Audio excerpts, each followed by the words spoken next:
अस्सलामुअलैकुम क्लास, कैसे हैं आप सब। आजकल मैं आप लोगों को सिखा रही हूँ क्रोशे के एडवांस स्टिचेस, जिसमें मैं आप लोगों को इंक्रीज स्टिच और डिक्रीज स्टिच सिखा चुकी हूँ। आज जो स्टिच हमने सीखना है वो है 3D क्लस्टर। सो इसकी डायग्राम आप लोगों ने याद रखनी है, देख लेनी है। आप अपने नोट्स बनाना चाहते हैं तो उसके अंदर भी आप लोगों ने इसको बना के रख लेना है। मैं आपको बताती चलूँ कि इस काम के लिए जो कुरेशा मैं इस्तेमाल करती हूँ वो है 1.25 mm और जो धागा है वो 3 प्लाई लोकल यार्न है। अच्छा, अगर आपका धागा मोटा है या आपके पास कुरेशा और साइज़ का है तो आप मेरे चैनल पे जाएंगे, वीडियोस में आपने जाके देखना है कौन से धागे के लिए कौन सा कुरेशा इस्तेमाल होता है। डिटेल वीडियो है, मैं यहाँ उस डिटेल पे बात नहीं करना चाह रही, वो मैंने आप लोगों के लिए पोस्ट किया, तो एक बार आपने उसे चेक कर लेना है। अब देखें 3D क्लस्टर हम बनाते हैं चेन के ऊपर, तो यहाँ पे मैं चेन बना लूँगी। तो क्योंकि प्रैक्टिस कर रहे हैं हम लोग, कोई ख़ास चीज़ नहीं बना रहे, आपने रैंडम चेन बना लेनी है। ज़्यादा प्रैक्टिस करना चाह रहे हैं तो आप ज़्यादा चेन बना लें, वरना 5 ना करें, चलें 10 या 15 चेन आप लोगों ने ज़रूर बना लेनी है। हमने चेन बना ली, देखिए मैंने इतनी सी चेन बनाई है। अब क्या करूँगी मैं, 2 एक्स्ट्रा ऐड करेंगे, ठीक है। ये लंबाई को बराबर करते हैं, ये देखें इस तरीके से। या फिर आप ये करते हैं कि 2 जो हैं वो चेन छोड़ने के बाद अगले वाले स्टिच के अंदर 3D क्लस्टर बनाते हैं। तो इसके लिए मैंने धागा लिया है अपने कुरेशे के ऊपर और चेन के अंदर कुरेशा डाला है। दूसरी तरफ से मैंने धागे को ये देखिए निकाला और कुरेशे के ऊपर इस वक्त मेरे हैं 3 धागे।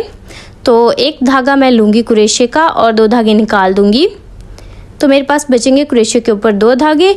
फिर से हमने कुरेशे के ऊपर धागा लेना है, ये देखें इस तरह से, और कुरेशे को डालना है चेन में। दूसरी तरफ से दोबारा धागा लेकर हमने ये देखें इस तरीके से कर लेना है। अब एक धागा लेके 2 धागे दोबारा से निकाल देंगे, तो ये बच गए हमारे पास कुरेशे के 3 धागे। दोबारा से हमने क्या करना है कि कुरेशे के ऊपर धागा लेना है, कुरेशे को डालना है चेन के अंदर, दूसरी तरफ से धागा लेना है और धागा लेके 2 धागे निकाल देने हैं। अब जो हमारे पास कुरेशे के धागे बचे हैं वो हैं टोटल 4। सो अब हमने धागा लेकर चारों में से निकाल लेना है और ये देखें ये होता है हमारा कुरेशे का 3D क्लस्टर। जितनी प्रैक्टिस करेंगे उतना अच्छे से आपको बनाना आ जाएगा और उतना ही ये अच्छा बनेगा। अब देखें नेक्स्ट हमने क्या करना होता है जब हमें ज़्यादा 3D क्लस्टर बनाने होते हैं। तो यहाँ पे मैं बनाऊँगी एक चेन।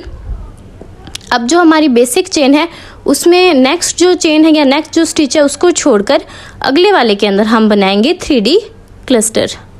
ये देखें इस वाले में तो धागा लिया था मैंने कुरेशे के ऊपर और चेन के अंदर धागा डाल के धागा निकाला और इस तरीके से ये आ गए हमारे 2 धागे। फिर से कुरेशे के ऊपर धागा लिया और ये देखें इस तरीके से, मतलब कुरेशे के ऊपर जब हम धागा लेते हैं वो हमने 3 बार लेना है। ठीक हो गया। और इसको आप साथ साथ बनाते जाएंगे तो आप लोगों को समझ में आ जाएगा। वीडियो देखते वक्त समझ में नहीं आएगा आप लोगों को कि ये क्या चीज़ है, तो हमेशा मेरी वीडियो देखने से पहले आप कुरेशा लिया करें, अपना धागा लिया करें, साथ आप चाहें तो पेंसिल और कॉपी भी ले सकते हैं ताकि आप अपने लिए नोट्स बना सकें। अब देखें इस तरीके से जब हमारे पास कुरेशे के ऊपर 4 धागे होंगे तो एक ही धागे से हमने इसको निकाल देना है।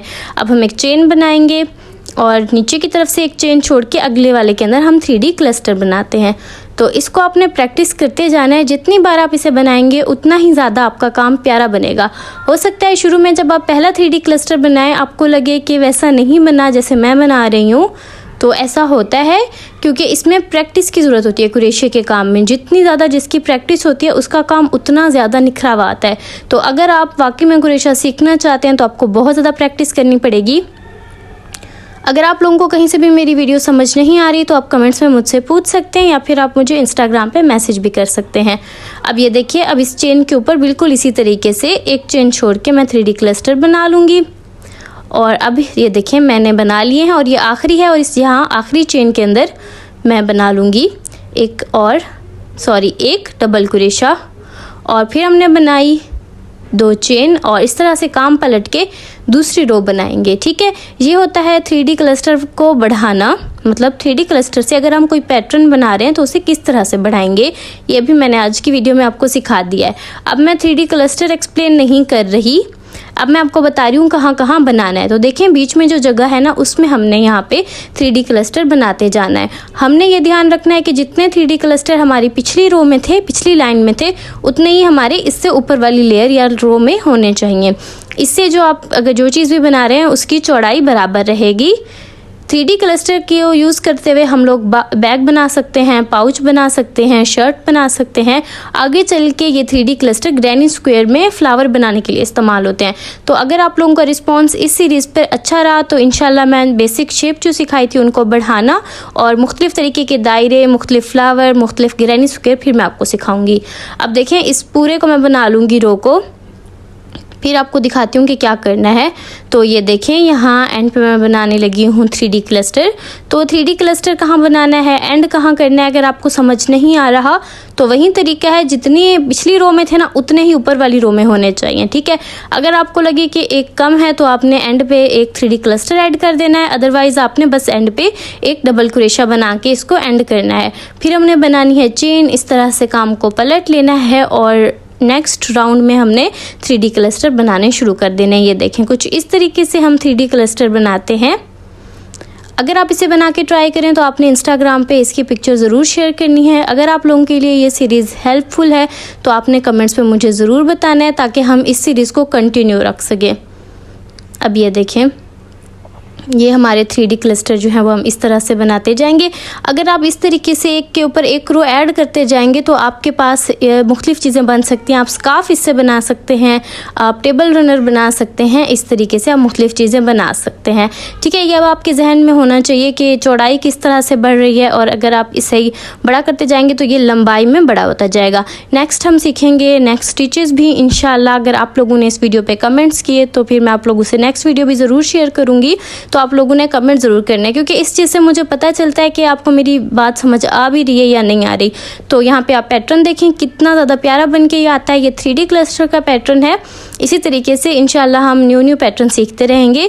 यहाँ मैं आपको एंड करके दिखाने वाली हूँ। जब आपका दिल करे इसको एंड करने का, जो भी चीज़ बनानी है वो बना ली है, या वैसे ही आपने प्रैक्टिस के लिए 3D क्लस्टर बनाए थे तो यहाँ पर एंड करने के लिए ये वाला जो एंड है यहाँ पर मैं बनाने लगी हूँ। ये देखें, एक और डबल क्रोशा ये बन गया और यहाँ पे हमारा 3D क्लस्टर है। तो धागा एंड किस तरह से करना है, हमेशा अपने फासले के ऊपर धागे को कट करना होता है, ठीक है। मैं आपको दिखाती हूँ, बिल्कुल साथ काम के आपने धागा कट नहीं करना और इस तरीके से कुरेशे को खींच कर निकालेंगे। धागा जो है उसे टाइट बंद करेंगे और फिर कुरेशे के धागे को इस तरीके से सिक्योर कर लेंगे ताकि कुरेशे का काम आपका खुले नहीं और हमेशा के लिए महफूज हो जाए। तो ये थी आज की वीडियो। उम्मीद करती हूँ आप लोगों को वीडियो समझ आई होगी। वीडियो अच्छी लगे तो आपने लाइक करना है, शेयर करना है उन लोगों से जिनको कुरेशा करना पसंद है। इंशाल्लाह मिलेंगे अगली वीडियो में।